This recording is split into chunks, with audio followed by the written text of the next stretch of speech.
Good evening, everyone.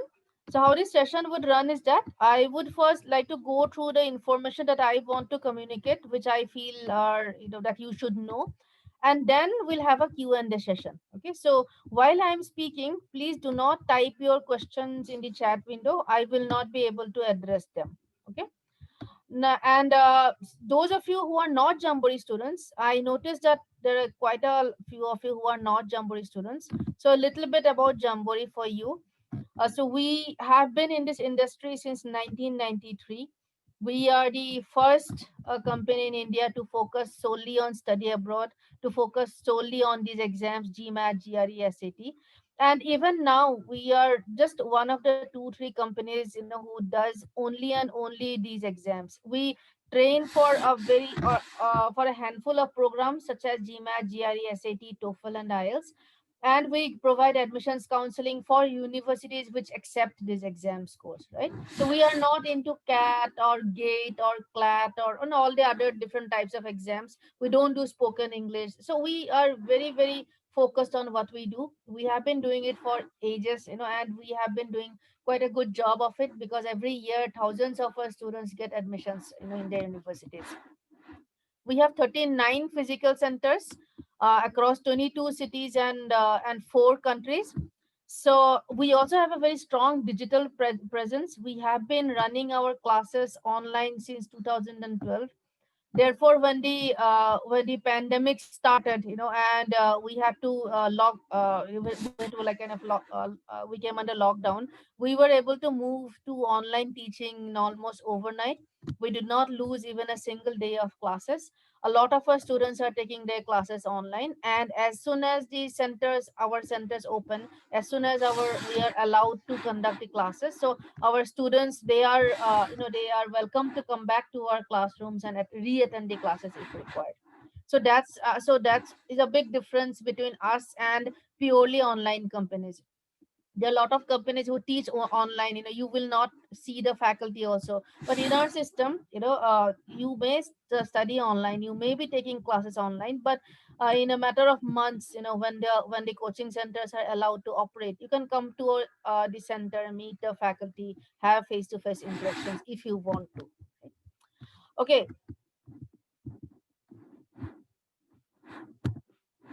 So, if anybody wants a free demo GMAT or GRE class, or would like to have a profile evaluation session to understand, what are the gaps in your profile, what you can do to fill those gaps, what are the colleges that you can target with your current profile, or for a college of your choice, what's the GMAT score that you should be targeting. If you want to have a one-on-one discussion specific to your profile, you can leave your number in the chat, and our team will get in touch with you.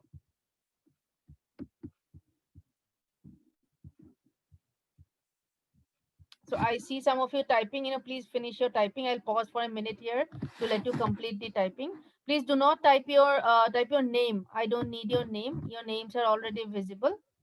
If you guys, those of you who have attended yesterday, if you had left your number already, then you don't have to do that again. Those of you who attended yesterday and left your numbers, you don't have to do that again.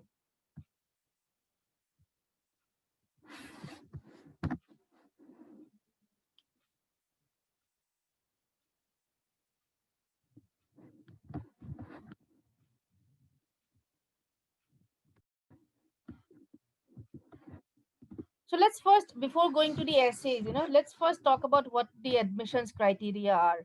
So doesn't matter whichever college you apply to, any college that accepts the GMAT or the GRE score. So these are the admissions criteria.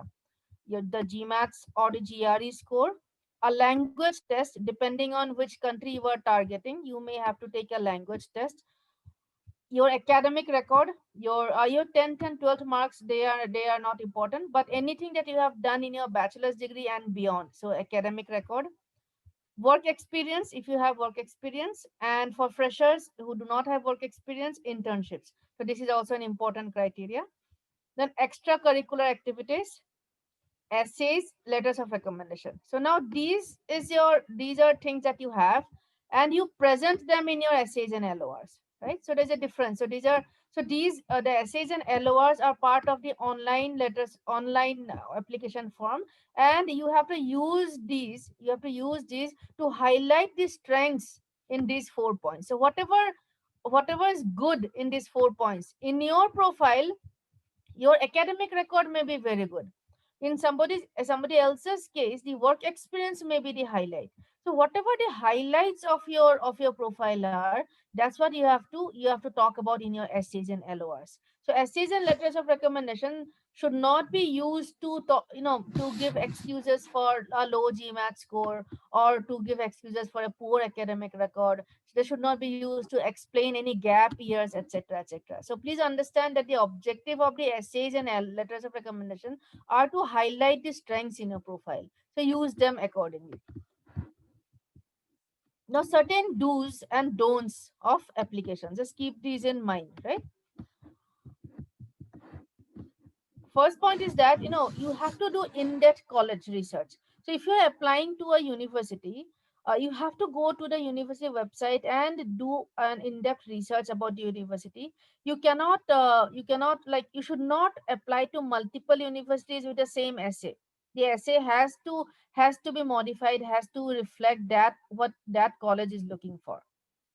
Speak with alumni and current students. So it's not just enough to go to a university's website. You must also speak with alumni and current students of that university to get some insights about the university which is probably not on the website. Right? You can approach alumni through LinkedIn, Facebook, current students also similar manner, and very often they will reply to you, they will help you out, right? So networking is very important. As I said, you may get to know some things about the university which is not a common knowledge, which is not on the website, and that will add some extra value to your essays. Attend networking events. So if you go to any university's website, they hold admission events. This year most of these events are webinars, so please attend. And when you are attending, note down the name of the speaker, so that when you are finally writing your essays, you can always say that I attended a session by Mr. XYZ and he talked about this thing. So that would convince the university that you have done enough research about it, that you have invested time and energy, to know about that university, right? So university research is very, very important, and these two ways are the common ways that the students they can explore the university beyond the website. So if you have not started doing this yet, you should, especially students who are targeting the like fall intake, the next year 2021. You will be applying now. If you have not already applied, you will probably be applying in the next couple of months. So please make sure that you have enough meat in your application essays. Prepare your school specific strategy.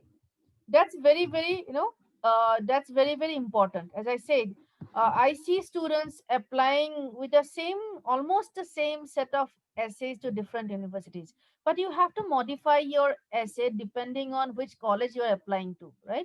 So of course you will be taking care of that while shortlisting the universities, I'm assuming. But even then, let's say you want to apply for finance, you are applying for MBA finance. So you will be applying to some of the, depending on your GMAT score, you will be applying to universities such as maybe, NYU Stern, University of Rochester, Simon, or even Wharton, or UC Berkeley kind of college. Now these are all good for finance, but there are differences between these universities also. They kind of their basic principles, the kind of candidates that they're looking for, those are different for each university. Like in an NYU Stern kind of college, they like people with prior finance academic background, people who have studied finance, people who have worked in the finance sector. So if you have a CA background, for instance, you have to talk about that. You have to talk about what you have learned. On the other hand, if you are a software engineer applying to NYU Stern, you have to then give them some reasons to take you seriously. If you have taken some courses or some certifications related to finance, and talk about them, right? Because that is what an NYU Stern is looking for. right? So the different universities, they look for different things in universities. Of course, one underlying theme is that they want people who have a high probability of being successful in life, and they want people who have inherent leadership skills. So these two themes are common, yes, but beyond that, there are colleges, there's different universities look for different types of candidates. So you have to know what the university is looking for and change your essay slightly, you know highlight those parts of your profile that particular university is looking for. So you have to invest time and energy in knowing about the university, and then looking at your profile and highlighting those things in your profile that might give you some earn you some brownie points with that university, right? So this is very very important. Applying to like 3 4 universities in 1 week time is not a good idea, because you will not have that kind of like time to do the kind of work that is necessary to do. Introspect, so think also about yourself. Think of these specific questions, like why an MBA. We discussed a little bit of this in yesterday's session. Why do you want to do the MBA? What's your reasoning for doing the MBA, right? So are you looking for a career change? Are you looking to get into internship? So what are your specific, why are you looking to do an MBA or a management education, MIM or whatever, right? Whatever you're planning to apply to, why that? you know and why now is the best time. Do address this in your essays. Ultimately you will be asked about this in the interview anyway, right? Why from that specific university? This is extremely important. So, and when you are addressing this, don't write generic statements, that the university has world renowned faculty, great networking. Now those are like those are very generic statements. You can put in any university's name and they would still sound correct. So you have to as I say, and I can't stress enough, you have to give university specific information. Your post MBA goals, right? What do you want to do, immediately after the MBA? What kind of industry you want to get into? What kind of role you want to get into? And 10 years down the line, what kind of, where do you see yourself? What kind of career do you see yourself having? So your post MBA goals. Just introspect, think about these. How have you been working towards your goals till now, right? Maybe you studied something, maybe you worked in some way. So what has been your path like, to your career goals?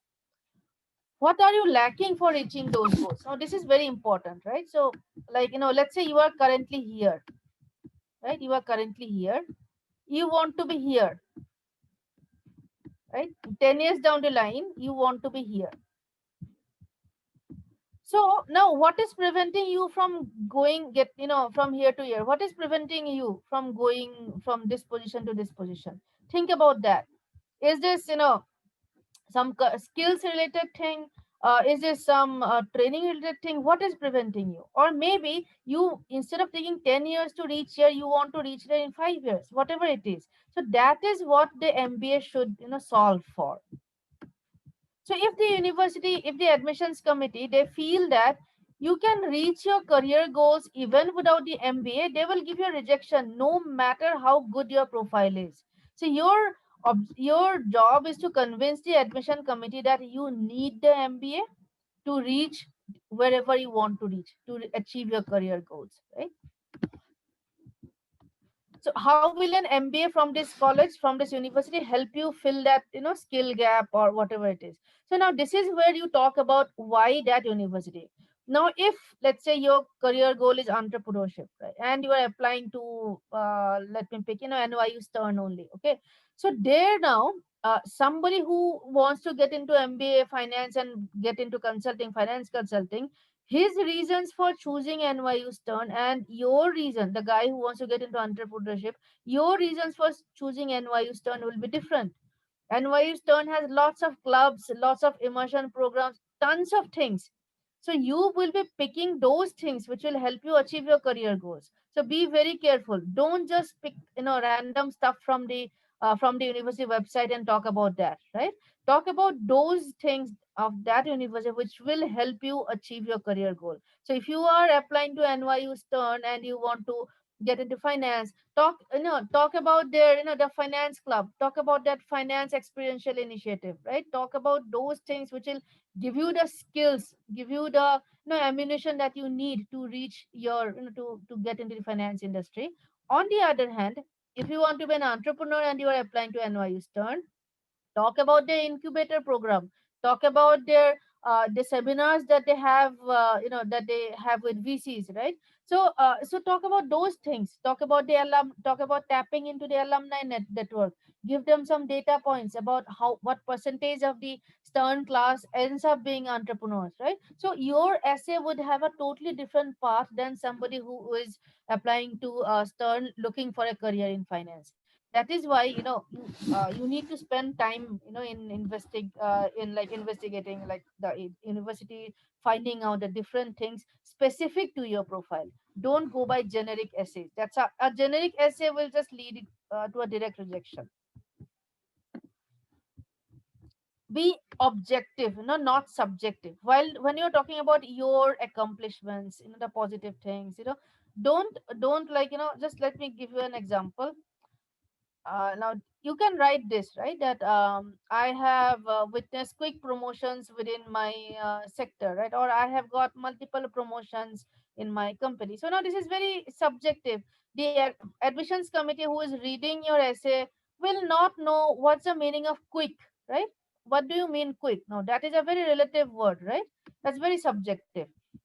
Instead, if you see, the usual interval between two, between promotions in my industry is 3 years. However, I was promoted twice within 3 years due to my excellent project handling skills.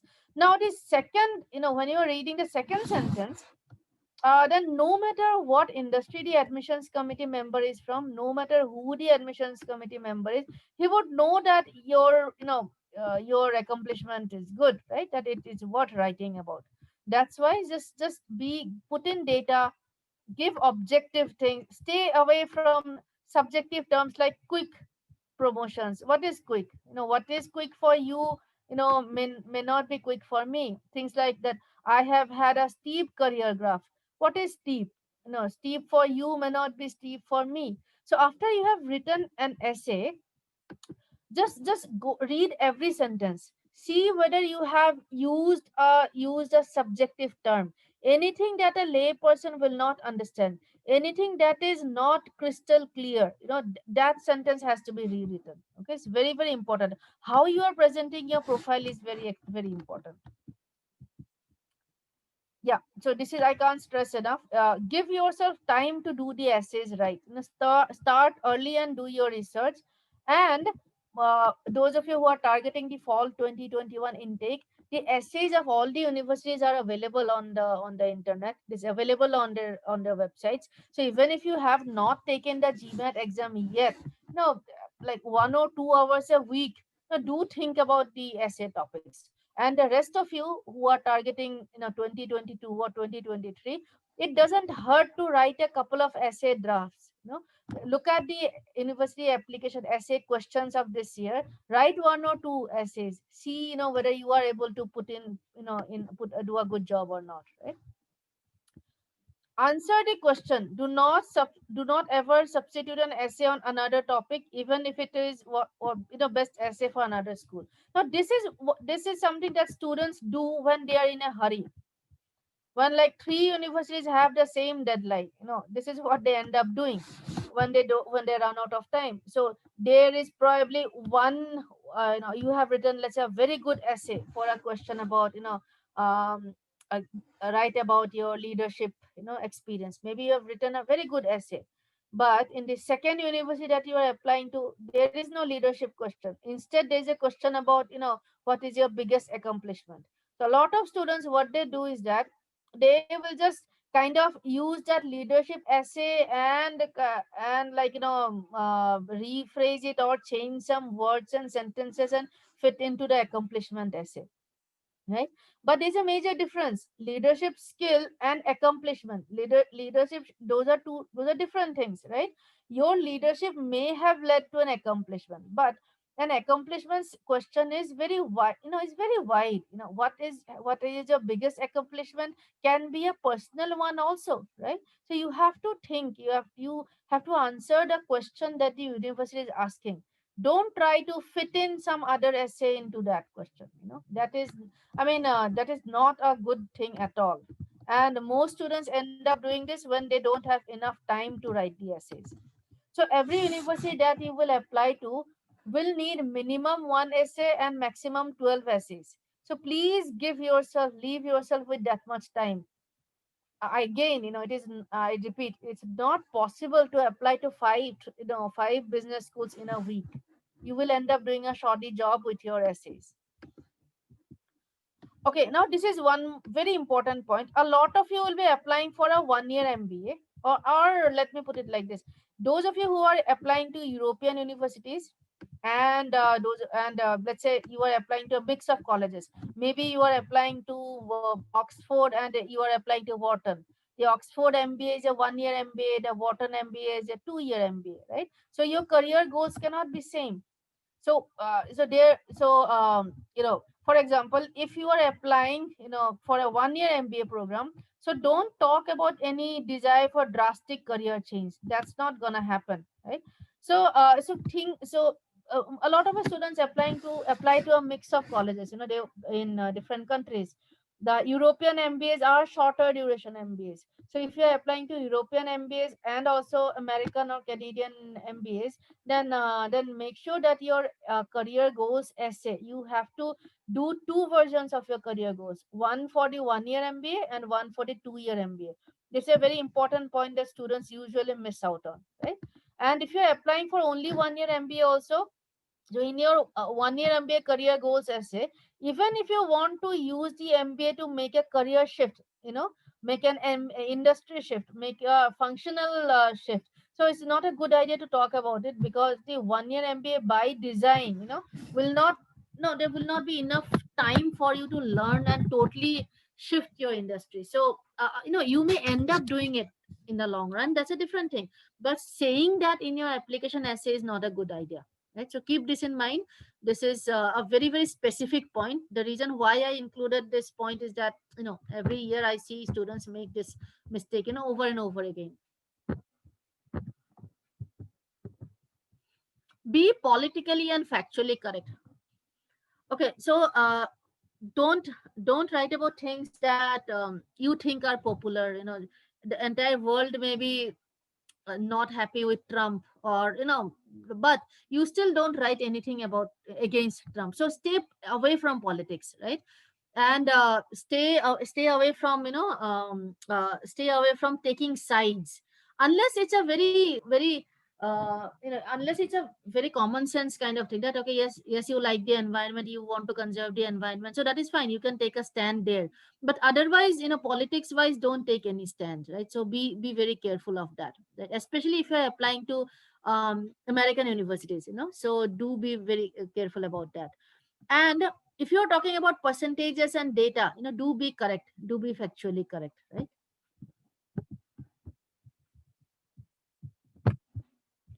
Explain events whenever appropriate. Now what this means is that sometimes I have read essays where students write about their biggest accomplishment, and after reading the essay I am left with the feeling that why is this the biggest accomplishment, but and it's not the students fault. It's like, I have not been able to understand because I don't have the reference, I don't have the context, right? So if you are writing about something, if you are talking about your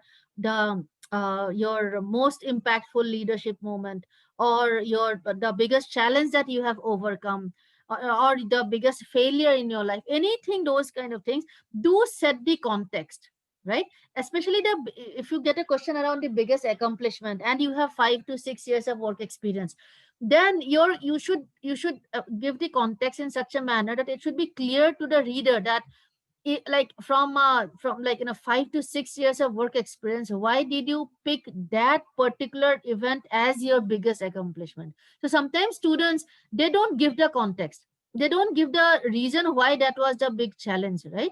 So I mean, they go directly to the, like, to the solution part, but the reader is not impressed. The reader thinks, okay, if this is the biggest challenge that you have overcome, then it doesn't seem to me like it was a big challenge, or why was this such a big challenge. So do explain events, do give the context. Any, I mean, when you are writing the application essays, write for a lay person, write for somebody who does not know you, right? Don't write things, I mean, don't imagine that you are writing for your colleagues. Write for somebody. Tell yourself that the person who is going to read your essays does not know anything about you. So start with that mentality. Mention your contribution to the college. Now, in almost all the universities, you will get this question: why are you applying to this university, right? Or how is this program gonna help you achieve your career goals? So here, students, they leave out one important point. They don't talk about how they will be contributing to the university. As to universities want it to be a two-way relationship, right? You want to get their yes, but why should they take you? Now, how will you be contributing to the class? So even if it's just one sentence in your entire set of application essays, that's fine. But make sure that you do include a couple of sentences, couple of points about why you want. How would the college? What would the college gain by taking you on? Now, how would you add to the class? So make it a point. After writing 4 or 5 essays for a university, read them. Have you included at least a couple of sentences here and there about how you would be contributing to the university, right? Read the college related news. Now, this is I advise this to students, that the day before you submit the application, just go to Google News and search the university's name. If there is any recent event about the university, maybe a new vice chancellor was appointed, maybe the college, I don't know, college football team won something, right? So do include that somewhere. That do reference that. If a new VC has been added, so you can say, the one reason why I want blah blah, because the forward looking outlook, I like the forward looking outlook of your university as demonstrated or as indicated by the appointment of Mr. XYZ as blah blah blah, who is a leader in technology, jo bhi hai, whatever it is. But again, the whole point is to showcase that you are really interested in the university, that you keep up with the university. So do add this the day before your university deadline. Read, go to Google News and check out. And if there's any recent event, anything that's the for which the university is in the news, then try to reference it somewhere in one of the essays, like one sentence somewhere, right? Very important.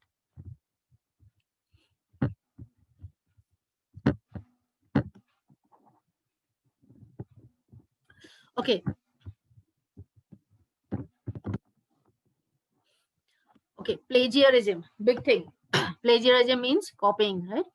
So all the university online application systems, they are equipped with plagiarism checks. So your essays will go through a plagiarism checker, right?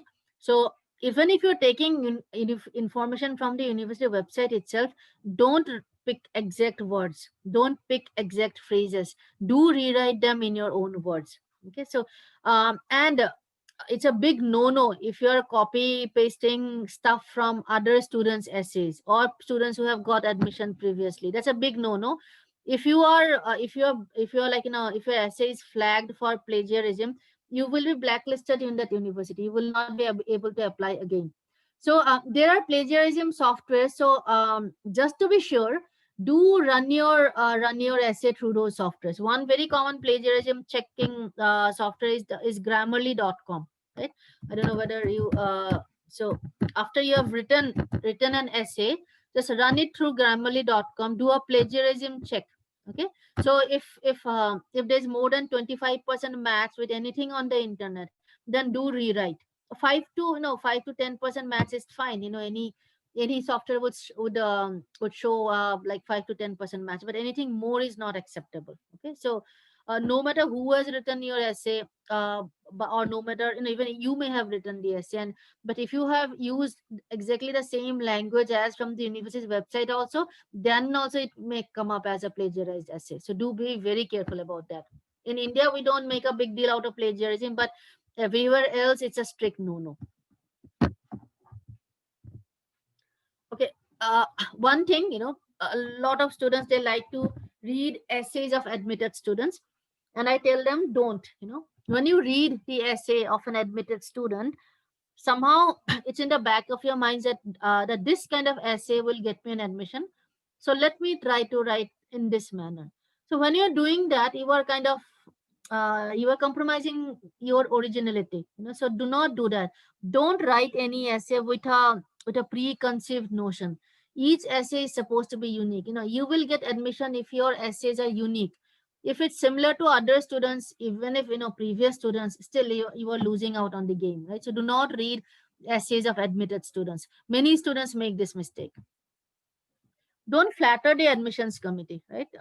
Don't, I mean, see, when you are saying that you want to go to a certain university, then give them facts why. Don't just say that this is the best, without substantiating that with facts, right? So don't just flatter, especially at the interview point. A lot of students tend to flatter the interviewer, not flatter the interviewer per se, but talk like really nice things about the university to an interviewer, without backing that up with data, right? So for instance, I had a student who like really panicked in the interview round, and he said that, oh, I want to go to the university because it's located in such a beautiful location, the view from the hills, etc., etc. So the interviewer's question was, have you visited the campus? And the person had not visited the campus. So then it becomes a little difficult to believe, right? I mean, if you have visited the campus and you are talking about its location and the views, it still makes sense. But if you are just kind of, then it sounds like flattery, right? So be very careful about this. Don't be arrogant. So wherever possible, you know, uh, try to avoid I. Or even if you have to say, I know a lot of I's, that I was fortunate enough, or luckily, or fortunately for me. Do use these phrases, right? Don't just say I did it. So my team, or my, so I mean, it's okay to say my team instead of just I, right? So be very careful of that. Your essay should not sound arrogant. So little, just adding one word such as fortunately I was chosen to go. I went to an on-site thing. Instead of fortunately I was chosen to represent the company in an on-site visit, etc., etc. So just make sure that your essay doesn't sound arrogant. Don't use quotes. Now, not many students do this, but I still see students that they would start an essay with some quote from, some so-called quote from Shakespeare, Napoleon, blah blah blah, some US president. Don't do this. The essay is supposed to be about you, your story. You say stuff. Why do you have to quote somebody else? You have been given the opportunity to talk about yourself, so don't quote other people. So stay away from quotes. In an essay, don't use exclamation points and bullet points. Exclamation marks and bullet points, that's very bad writing. So if you read your essay, just don't be tempted to use exclamation marks and bullet points. Bullet points are a strict no in an essay, but exclamation marks are also avoidable, highly avoidable. Now come to the goals essay. So this is the most important essay. This is a lot of the universities, especially the top ones. If you are targeting the top 10 to 20 universities in the world, then the admissions committee, they often start by reading the goals essays. They don't look at your GMAT score. I mean, that's a secondary point. Everybody who applies to those colleges now, they have good profiles, they have good scores, they have good academics. So the admissions committee, they start by reading the goals essay, the career goals essay. It's extremely important. So describe your short and long term career goals. How will an blah blah blah MBA help you achieve them? So this is usually the structure or gist of the goals essay. So different universities may phrase it differently, but this is the gist of the essay question that you would encounter. It has to be a coherent story. Remember earlier I talked to you about how where you are currently, where you want to be at, what are the skills that you need to acquire to reach there. How is the MBA going to help you with those skills? So it has to be coherent story. It cannot be It cannot be disjointed pieces of information. It has to cover these things. Your reason for wanting to do the MBA is very, very important. It's and here, you have to do a like, sometimes I get students, that, okay, the reason I want to do an MBA is because I want to make more money. So even if your genuine reason is like that, then think of something else. If you want to do an MBA because you want to make more money, that is not something you will be writing in an essay. That essay will not give you, no, will not get you an admission offer. So do think of something else then, right? I mean, no harm in thinking like that, but for the sake of the application essay, you have to come up with a better reason. Your essay should have clear short term, post MBA goals, right? Career option. Right after the MBA, what kind of company do you want to get into? What kind of role that you want to get into? Then a semi concrete long term goal. Now see, the short term has to be clear, that I want to get I into the finance, I want to work as a finance consultant, or I want to uh, I want to start as a research assistant in an analytics firm. It can be like that, right? But the long term career goal, it has to be, it has to be semi concrete. Nobody expects you to have 100% concrete long term career goal. So now long term career goal, that is 10 years, 10 to 15 years after your MBA, there are very limited options. You can either be a CXO, right? A CEO, CEO, COO, CIO, some CXO level, or you are going to be an entrepreneur. These are the only two things, right? There's no third thing. So so that's good. It's going to be limited, very limited. But just saying that I want to be an entrepreneur is not good enough. If you say that your long term career goal is to be an entrepreneur, then do talk about at least some opportunity right now, that that this. So I had a student. He was applying to Australian universities. So, and he had come from the IT background, and he was applying for an like MBA in consulting. And his career goal was to be an entrepreneur. And he said that when I look around in India, so there are a lot of things, that which can be digitized, which can be technology enabled. Even basic things like getting your passport, your getting your government documentations, all those things can be can be like can be digitized, and can the whole process can be technology driven. And I want to work as a I mean, want to start an outfit which would work with the government, to make this happen. So like a government contractor, kind of thing, a government contractual vendor. So that was his career goal. That's what he wanted to do. So it was kind of clear. He want to do something technology related.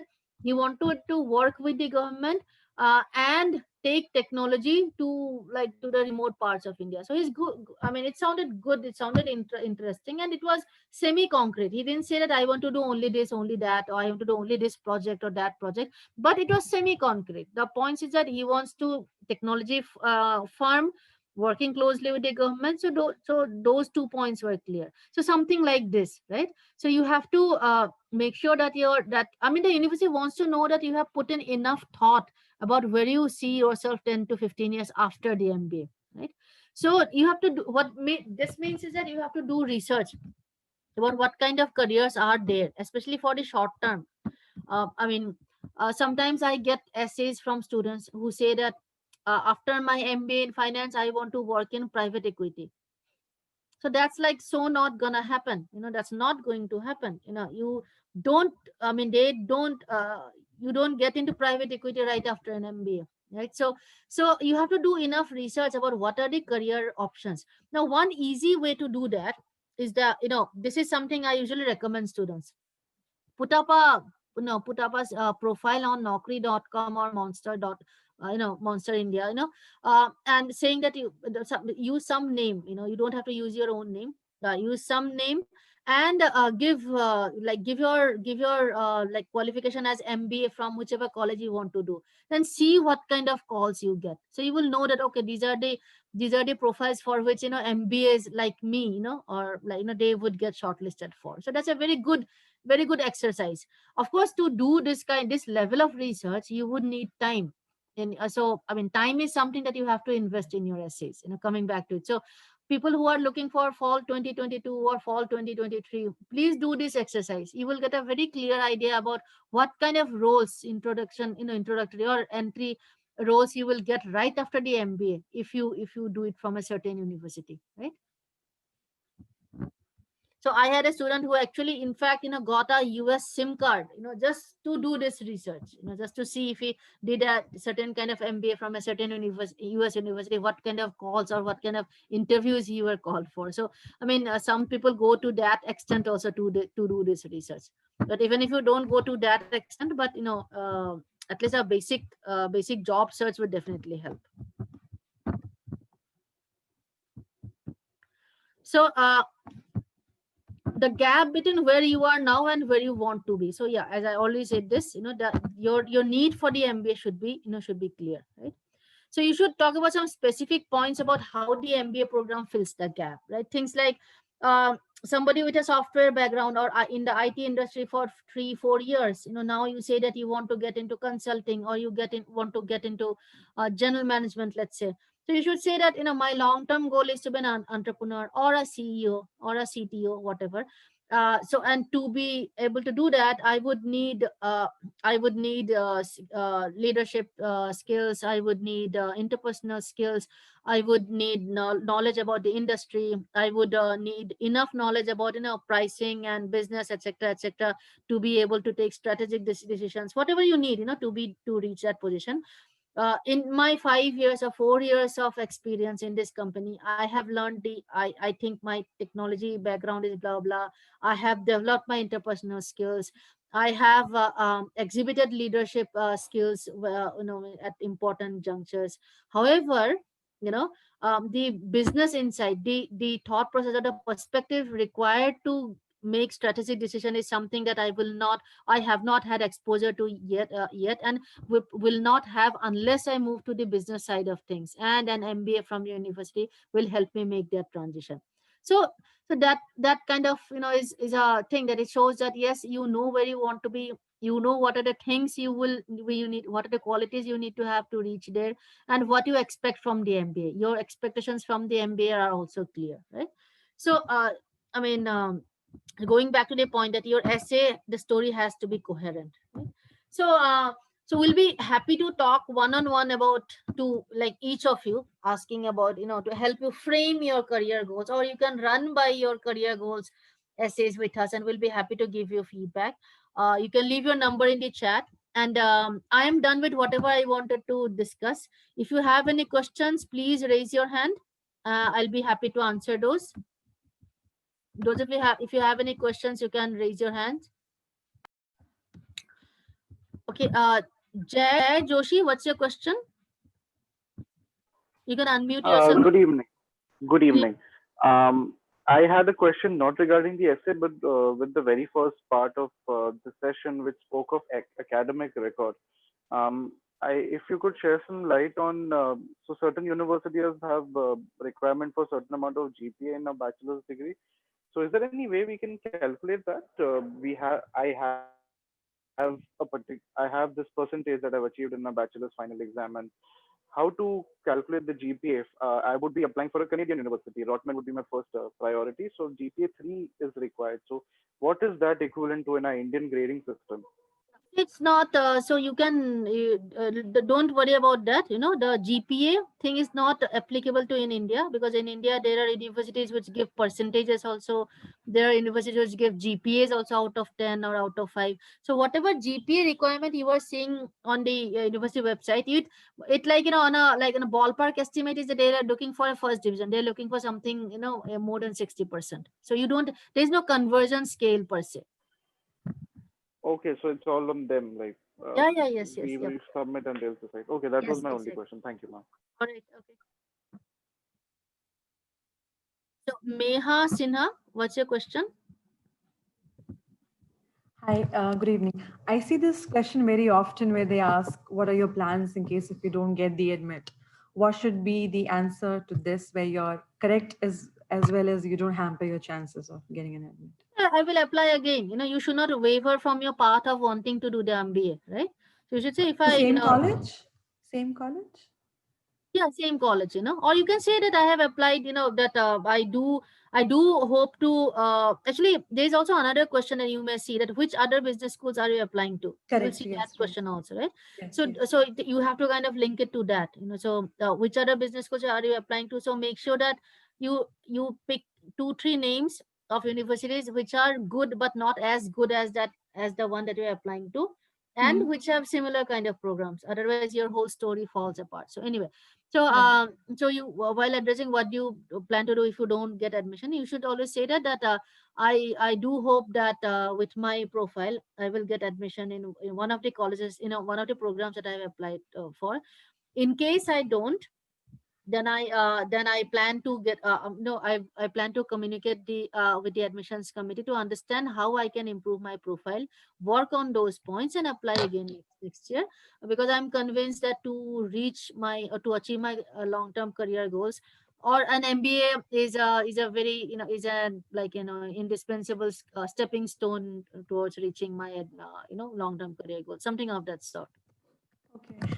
And also about the point where you said that you specifically have to look at the attributes that they look in a student, right?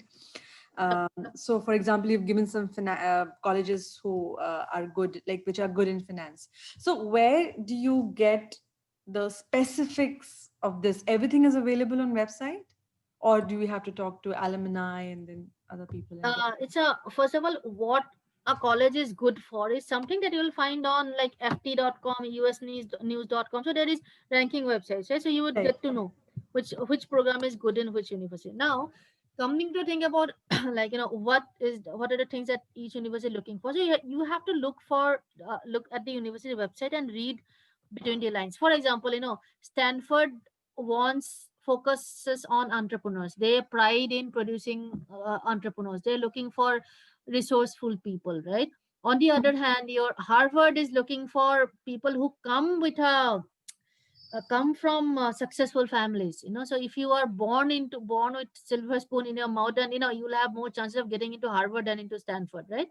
So Okay. there are there's some very hardcore things in DNA of these business schools. You will get the information either from the website, but they will not come out and say that. You have to, while reading about what they are looking for in the candidates, you have to look for keywords. And do look, I mean, every university, every business school have this section saying that what we look for in a candidate. So do look at that, right? Yale, for instance, they want people who want to have an impact in the society. Very small class size. They don't just want achievers. They want people who want to use their success to make a difference to the community. So you'll get an idea from the type of essays also they are asking. So yeah, so as I say, put in some amount of work, to get to that level of information. Got it. Yes. Thank you. All right. All right, so I think so that's all for now. Thanks for attending. And as I say, this session is getting recorded, and the recording will be made available to you at the email ID that using which you had registered.